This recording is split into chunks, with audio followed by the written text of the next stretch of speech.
G'day there guys, Marky here, and welcome back to another episode of r/relationship advice. With that said, I want you to sit back, relax, chunk a prawn of the Barbie, and let's get right into it.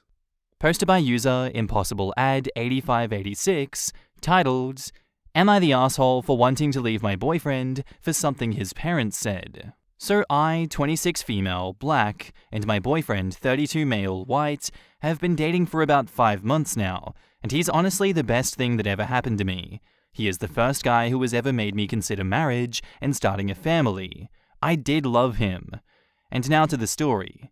Last weekend was his mum's 60th birthday, and my boyfriend was going to go to the birthday party. He thought that it would be a nice occasion for him to introduce me to his family, so he asked me to join him.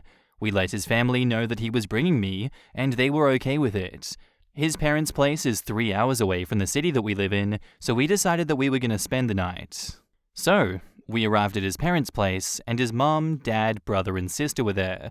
They hugged me while greeting me, and I honestly thought they were genuinely happy to meet me. It didn't feel like anything was off. They all seemed like nice people. So we spent the evening talking, and there was a lot of laughter, and everything was going great. At around 8 p.m., my boyfriend and his brother leave for the airport to pick up a relative of theirs who was flying in for the party. So I'm left in the house with his mum, dad, and sister. I didn't feel unsafe or anything. They had been nice to me the whole time. I had left my phone charging in the room that we were going to sleep in, so I excused myself to go check if I had any important messages or calls. There weren't any, so it didn't take long. I start heading back to the living room, and as I'm walking back, I hear them talking, and then his mum asks, "So, what do you think about her?" I immediately knew they were talking about me, and I honestly wanted to know what my potential in-laws thought about me, so I stopped and listened. His dad says, "She's nice." His sister agrees with him and adds, "She's pretty too." And then his mum says something that immediately made me sick to my stomach. She says, "Yeah, if only she wasn't an effing N-word." And they all agreed with her. My heart dropped. I tiptoed back to the room, and I sat there so confused. I was shaking so much, I didn't know what to do. I wanted to call my boyfriend, but I had a weird feeling, so I didn't. I felt so alone and so unsafe. I felt like I couldn't trust anyone around me, not even my boyfriend. I live in Canada, and people here are not as open with their racism as in other places, which in my opinion is much more scary. Now, at the moment, the only people I could think of asking for help were my sisters. One of my sisters lives in the US, and the other one is in Canada, but in a different province. They both live far away, so there's nothing that they could have done to help me at that moment, but I feel like they are the only people I could trust. We have a WhatsApp group chat, so I sent them a message telling them what happened. I have lived in Canada for a couple of years, but it's not easy to make trustworthy friends here. Canada is a lonely place. I've met a lot of people, but I don't feel like any of them are my friends. If you're an immigrant in Canada, you probably understand what I mean. Anyway, back to the story. So my sisters were like, "You need to find a way to get out of there immediately." They tell me to make up an excuse, saying I had an emergency and needed to leave. I stayed in the room for some time, scared to death. It took everything in me not to start crying. After I had collected my thoughts and calmed down, I did what my sisters told me to do. I hadn't unpacked my bag yet, and luckily, we brought my car because it's fuel efficient compared to my boyfriend's. I took my bag and car keys and passed the living room in a rush, saying something came up and I had to leave. I didn't give them a chance to ask any questions. I just got in my car and drove away. It was getting late, and I wasn't in the right state of mind to drive back home. I just wanted to get as far away as possible before stopping at a hotel for the night. My boyfriend had called me a couple of times. I called him back, but I couldn't bring myself to tell him what happened, so I gave him the same excuse I gave his parents. He asked if he should come home as well, and I told him it wasn't necessary. I went home the next day, and my boyfriend showed up at my apartment a few hours later. I looked at him, and it felt like all the love that I had for him had just disappeared. Though I acted like everything was fine, I wondered if he was racist too. He had been so great during our whole relationship. I never once felt like he had any racist thoughts or feelings. But I can't help but think about how his family made me believe they were nice people, and I keep wondering if he's also pretending just to like me. We don't live together, but my lease is ending in July. He owns his place, so I was supposed to move in with him after my lease ended, but I have managed to get out of moving in with him. I don't feel like I love him anymore. It's been 3 days now since we got back from his parents' place, and I want to end things with him without it causing too much trouble, but I'm really scared. I want to tell him what happened, but I'm scared of finding out that he's racist as well. I don't know how he's going to react. Maybe I'm overthinking this, but there are so many stories of women getting murdered by their partners, and I'm scared that I could end up killed too. I guess I'm imagining the worst case scenario, and I'm judging him based on his parents' actions and not his. But I am genuinely scared. Even if he isn't racist, his family is. And if we stay together, no matter how much I try to avoid his family, there are still going to be situations where I'll have to interact with him, and I don't think I can ever move past what they said. Please help. In the comments, you should talk to him and tell him what his parents said and how it makes you feel. If he cares about you, he'll say or do something to let his family know that that language is not acceptable and that racism is not tolerable. However, you'll always think of what they said, and it may be hard to ignore now that you know what you know. Take some time to figure out if you still want to be in this relationship. OP replies, I will talk to him, but I don't think the relationship will survive. He and his family seemed close, so I can't ask him to cut them out of his life, and I don't think I can move past what they said, so I don't see how the relationship can survive. OP, you should tell him, at least so he knows that if he dates a woman of color in the future, he better keep her away from his family. Yeah, it's not your job to educate him. I think it's good to end it by telling him the truth. Not the asshole. 5 months isn't all that long to be dating, so your hesitation about him makes sense. However, I think your anxiety may be getting the better of you. I think you should tell him. If he tries to justify or make excuses for what his family said, that's your answer. But it sounds like over 5 months, he has never given any hint of being racist, so maybe he's not like his family at all. The other side of it is that you're right. Even if he isn't racist but his family is, it will still be hard. Only you can decide whether your relationship with him would be worth that. Either way, not the asshole. OP replies, exactly. I felt like I had no idea who he was, because there could be 2 explanations. Either he actually has no idea his family is racist, or he knows they are racist and still brought me to their house, and then left me there all alone. But they raised him, so I don't think that he didn't know, which only leaves the second option. And now, onto the update. I couldn't keep up with all the comments, but 99.9% of them said to talk to him, and so I did. He didn't get all defensive or angry. He just listened to what I had to say, and we ended up having a great conversation about it. So, yesterday we went out on a coffee date. Things were a little bit awkward at first, so as soon as we sat down, I just straight up told him what happened. I expressed how much it bothered me that he left me all alone with his racist parents without a warning and how terrified I was. He profusely apologized and said he would talk to them about it and swore he had no idea that his parents felt this way about black people. I asked him how he didn't know, yet he grew up in their home.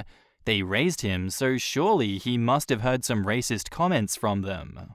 He explained to me how during his childhood, all the people in his hometown were white. The neighbors were all white, the kids in his school were all white, and all his teachers were white. So race wasn't really a topic that ever came up in their home, or school, or anywhere that he went. Everyone was just white.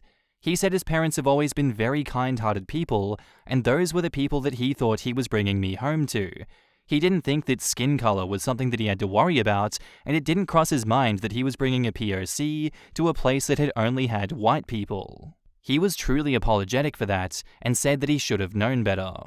Anyway, we kept talking, and he told me about the first time he met a POC in real life. He was 19 years old, and he had just moved from his hometown to our city for college. He said he loved meeting people from different places with different cultures and different backgrounds, and hearing about all their experiences, which reminded me of when we first met. I thought he was really weird because he would ask me all these questions about my culture and home country. He honestly had so many questions, some of which I didn't even know the answers to. I googled the population of his hometown, and according to the 2022 census, 93% of the population is white.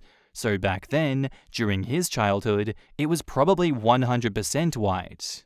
So, I have chosen to believe him, because I guess he thought that his parents would have been as open-minded as he was.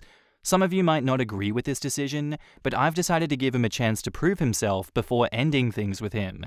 But I pointed out that if he plans to be with me, a black woman, he needs to understand that he cannot turn a blind eye to any discrimination I might face, including discrimination from his own family. I also told him that I didn't expect him to cut ties with his family, but it's going to take a while to salvage my relationship with them, and that I'm not yet ready to hear an apology from them. He agreed to this, and he promised to pay better attention and reassured me that he was on my side. I don't know if he has already spoken to his parents, but this morning I woke up to an apology DM from his sister, and the dots connected. In her message, she stated that she was shocked to hear her mother's words, and that she doesn't believe in that. She just agreed with her because it was her mother, and she didn't know what to do at the moment.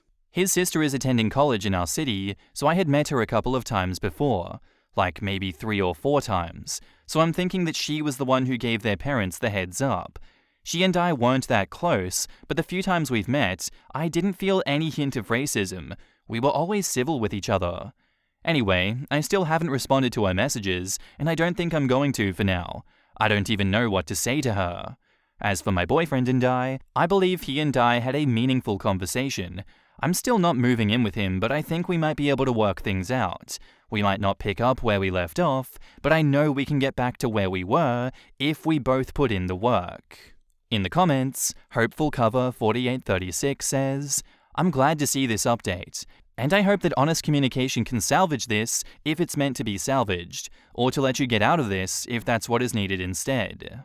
Even if it can't be salvaged, I'm glad they're both acknowledging that the situation was not as they each perceived. I like that you said that he actually listened to you before speaking. This is a good sign for the future. If he truly is an honorable person, it will continue.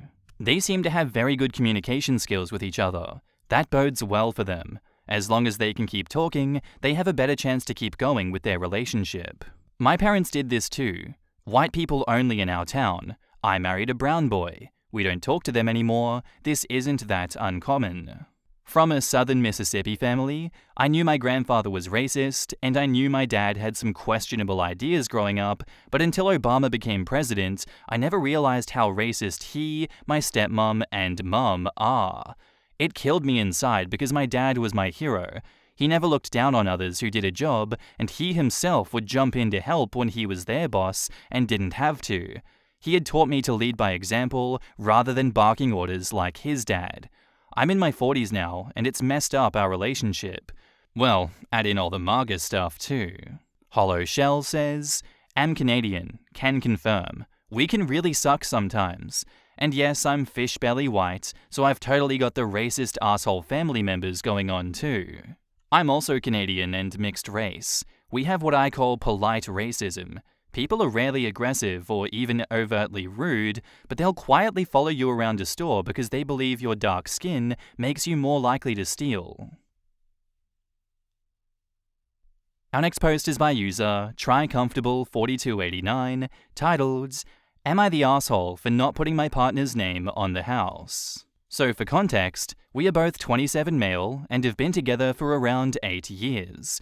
I work a job that pays $60,000 a year, and he is unemployed and collects benefits off of his parents. He has been unemployed since COVID when he was fired and never got around to finding a job again.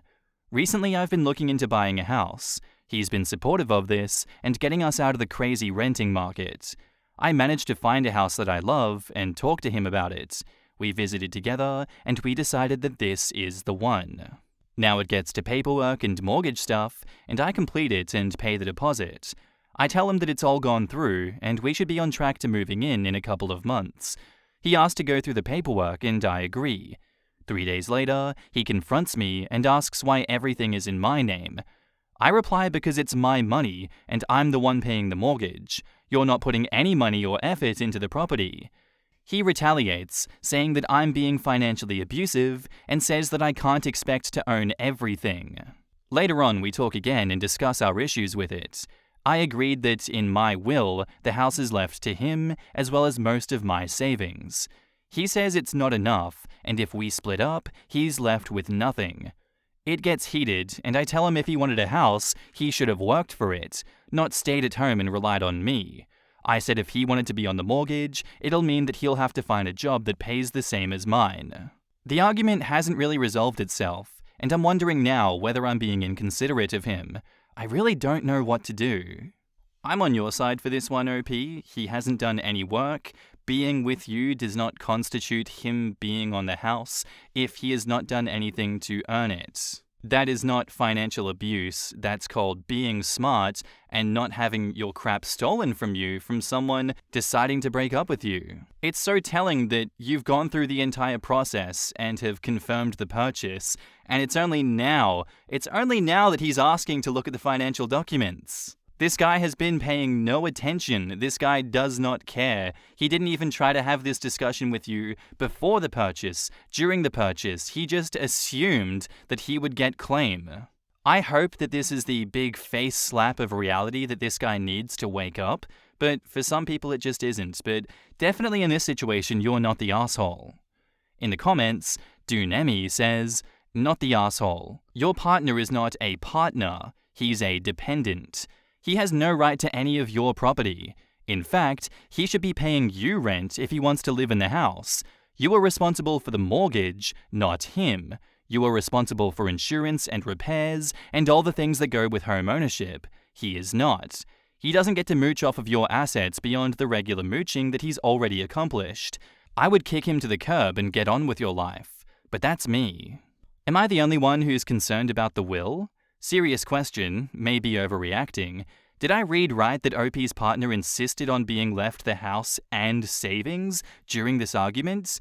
By benefits from his parents, does that just mean that his parents are subsidizing his lifestyle and now accusing his partner of financial abuse? I'm sorry, but this all sounds very bad to me. I would also kick him to the curb. So many aspects to this situation are creeping me out. Not the asshole. You were both very young when you got together. You're in very different places now. Maybe it would be good for the both of you to take some time apart. Like, where is his stake? If you break up and he's left with nothing, how is that your fault? If you haven't prevented him from earning, saving, or spending money, then it's not financial abuse. Not the asshole, and I would not let him move in without a written lease agreement, even if no money changes hands. Clearly, things need to be well defined between you. If you break up, he'd be left with what he put into the house. Nothing. And that's fair. That might depend on the area they live in and their family law act. In some locations, cohabiting for a certain amount of time gives entitlements to property rights. So he's not mentally or physically unable to work, he's not going to school, he's not home raising children or caring for an elderly parent, he just chooses not to work because he doesn't want to work, and this isn't anything the two of you agreed on. He just forced it on you by not finding a job? Yeah, someone's committing some financial abuse here, but it's not you. Seriously, everyone's saying no assholes here or you're the asshole and being like, this should have been discussed beforehand. Like he discussed that? Pfft. OP, do whatever you need to keep him off your purchase. Only discuss putting his name on things if he starts contributing anything. And now, onto the update. Thank you everyone for the feedback. We had a difficult conversation last night where I proposed that if he pays rent towards the mortgage, then I will put his name on the deed. Unfortunately, this had a lot of backlash, and he made the claim of me being financially abusive again. I have now said that he cannot move in with me to the new house if he does not contribute to it. He said he feels betrayed and belittled. I feel like I'm in the same situation that I was at the start.